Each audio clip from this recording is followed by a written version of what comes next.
The Spark in Sarajevo. It all began on June 28, 1914, in the city of Sarajevo. Archduke Franz Ferdinand, heir to the Austro-Hungarian throne, was visiting with his wife Sophie. But in the shadows, a young Serbian nationalist named Gavrilo Princip waited with a pistol. With one shot, the world changed. The Archduke was assassinated, and Austria-Hungary blamed Serbia. What followed was a chain reaction, as if the world was a stack of dominoes. A world pulled into war. Austria-Hungary declared war on Serbia. Russia, Serbia's ally, began to mobilize. Germany, Austria's ally, declared war on Russia. Then France joined in. Then Britain. Within weeks, Europe was on fire. Alliances turned nations into enemies. What should have been a regional conflict became a global war. The world chose sides. The Allied powers, France, Britain, Russia, later joined by Italy and the US, the Central Powers, Germany, Austria-Hungary, the Ottoman Empire, and Bulgaria. Life in the trenches. By late 1914, the war had stalled. Soldiers dug deep trenches across Europe, especially in northern France. This was the Western Front. Life in the trenches was hell.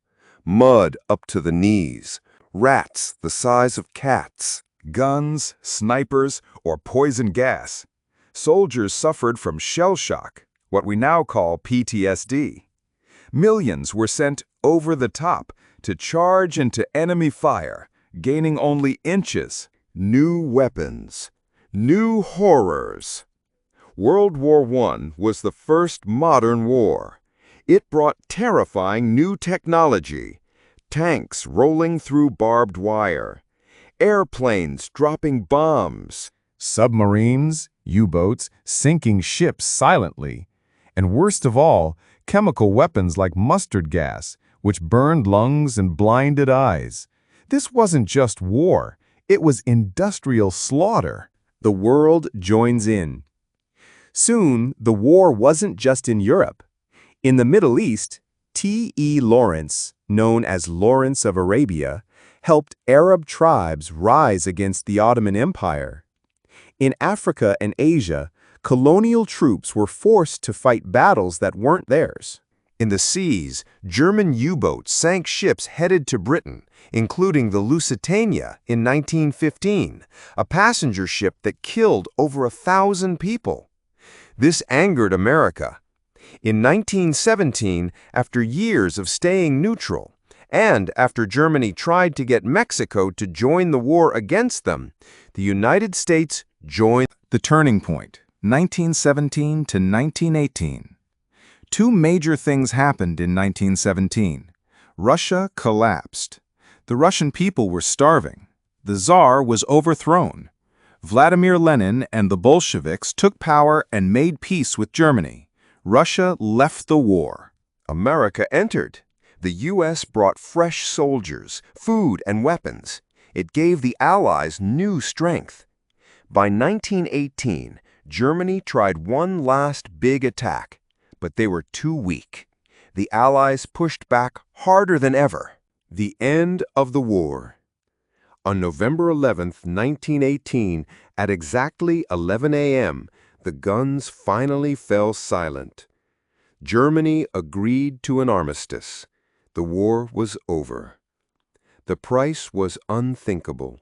Over 20 million people died. Entire towns were wiped out. An entire generation of young men was lost. The aftermath and legacy. In 1919, world leaders met in Versailles, France, to decide the future. Germany was blamed entirely for the war. It had to pay huge reparations, give up territory, limit its army. This treaty humiliated Germany, planting seeds of anger that would one day lead to World War II.